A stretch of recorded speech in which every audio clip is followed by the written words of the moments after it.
Let's get into a spoiler-free movie review now. I want to talk about the Super Mario Brothers movie, which is now the highest grossing video game adaptation of all time, but it's on pace to be the highest grossing movie of 2023. There's no signs of this movie slowing down, and as a kid who grew up playing the video game, this movie was everything I needed it to be. So before we get into this full review, here's just a little bit of the Super Mario Brothers trailer.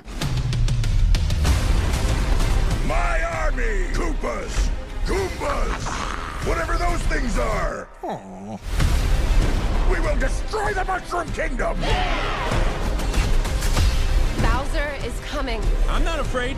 I'll do anything for my brother. We're going to save him. Yes! Fire! So if you are like me and grew up playing Super Mario Brothers, this movie is going to be a trip down memory lane for you. And I think that is the reason this movie is working so well and resonating so much with audiences. The trouble you always have when going into a video game adaptation is how are you going to incorporate those things from the video game that we all know and love without it feeling cheesy. Now, this is one of the first ones I can think of that has done it so perfectly because it's animated. So what you are seeing on the screen is exactly familiar with what you experienced playing this video game. You get the characters looking exactly like they did in the video game. You get a lot of that same level design, so it all feels familiar. The only difference is now we are hearing actual actors voice our characters that we really haven't heard say more than a few words at a time. And after watching this movie, I have to say, I think Chris Pratt deserves an apology from the internet. Everybody saying that he was going to ruin the Mario character. He didn't do that at all. We needed somebody like Chris Pratt to voice Mario to be able to really make him feel human and not just a bunch of catchphrases. And I think Chris Pratt did a really good job at that. A lot of standout performances in this cast, from Anya Taylor-Joy as Peach, Charlie Day as Luigi, which he just sounds like a cartoon character in It's Always Sunny in Philadelphia, so that was a really easy casting for him. Then you have Seth Rogen as Donkey Kong, but the one who crushed this movie, and I would say carried the entire movie on his back because he was so good at getting into his character, was hands down Jack Black as Bowser. Jack Black is so great at his comedic timing, and he is oftentimes a very physical actor, and I felt like he put all of that into voicing Bowser. I feel like this character took a bit of toll on his voice to make it more gravelly sounding. I know they did add some special effects on his voice to make him sound a little bit more gruff than he normally is, but that combined with his singing ability and just overall comedic nature, I thought Bowser was the best thing in this movie. I love how the entire movie works through different levels of different Super Mario games. Right from the very beginning, when you're doing that side-scroll opening scene, it goes into that classic-looking Super Mario side-scroll game. I thought that was perfect, and as soon as I saw that, I knew I was in for a good time here. And as an adult, I was watching for all the little Easter eggs that you would really only know if you grew up playing Nintendo. So everything from Mario in the opening scene of playing Kid Icarus on his own Nintendo, that was like some Nintendo inception. And I loved the subtle use of different Super Mario scores and themes throughout the entire movie. Just hearing that sparked some nostalgia for me, so I love how they use that subtly. With as iconic as the Super Mario theme is, I love the way they used it, and I love the way they use all different elements from all different games. The one thing they showed that I wish there would have been more of, but I completely get it, is they kind of teased us with some Yoshi in there. There's one scene where you see a big group, a herd of Yoshi running across the screen, and you just get a small little glimpse at them. I'm sure they're setting that up for a sequel. And speaking of that, I often feel that sometimes movies don't give you everything in the first one because they want to, make you come back for the second one.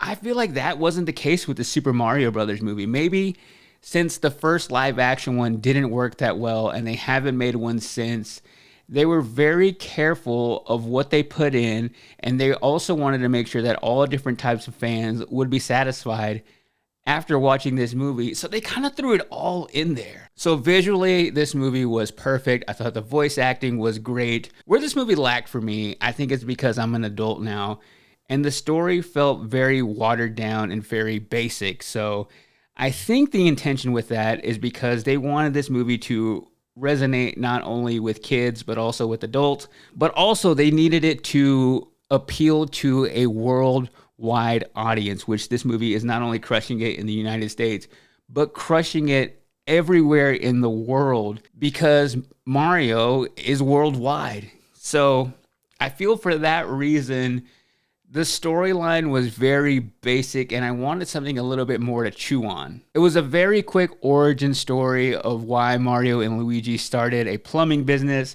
and then very quickly get sucked into the Mushroom Kingdom. Mario and Luigi get separated in the beginning, so Mario makes it his mission to save his brother before Bowser gets to him and probably kills him, so he does that with the help of Princess Peach. I did enjoy the role reversal here because Princess Peach was awesome, and she's not the one who needed saving. It was Luigi, so Princess Peach in this movie was the one who was the most knowledgeable, the one who was the strongest, and had been in the Mushroom Kingdom the longest. So she was the one teaching the ropes to Mario, and it's his rise to being the hero in this movie. But I still think above him is Princess Peach. So I think that's a great message for any kid watching and maybe is so used to just seeing that normal thing of the guy being the hero. That is not the case with this movie.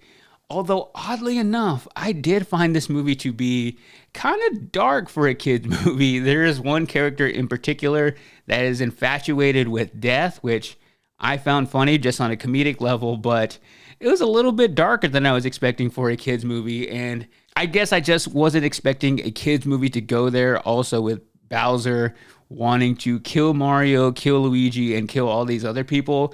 A lot of death around this movie, so I guess I was expecting it to be completely bubblegum and kid-friendly. And then even with the message in this movie, it is Mario trying to prove himself and also trying to get the approval of his dad, who kind of thinks he's a loser.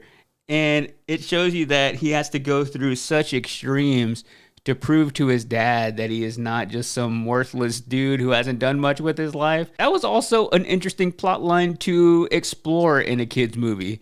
It's just a guy named Mario trying to get approval from his dad. And then you also have Bowser's character trying to force upon a marriage on Princess Peach. So you have a lot of death, issues with dad, and a forced marriage proposal. I have to say, not what I was expecting in this movie. So what I take away from it is that your parents are never going to be satisfied with you unless you save an entire city, an entire world. And then finally, they'll say, hey, good job. So after watching this movie, I now think that every video game adaptation should be animated. Before this one, I would say the Sonic franchise is my favorite video game adaptation, which is more a live action franchise. Those movies are just a lot of fun to me. I like Jim Carrey, and I feel like they got the character of Sonic down in those movies.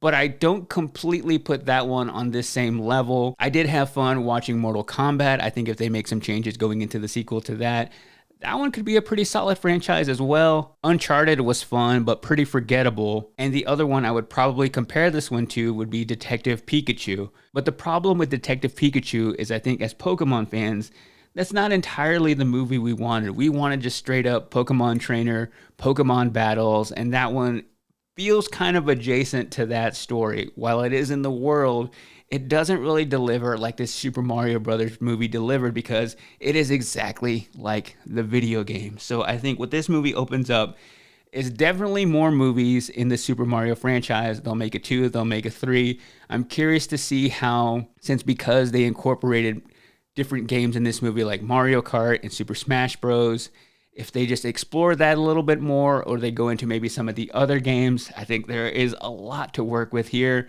I think the Nintendo movies that I would like to see after watching this one, easy call would be a Donkey Kong solo movie because Seth Rogen is so great in this one. And just that entire world of Donkey Kong Country, I think would be a fun one to explore. That one could even go more into the comedy space. Another movie I would like to see would be a Legend of Zelda movie.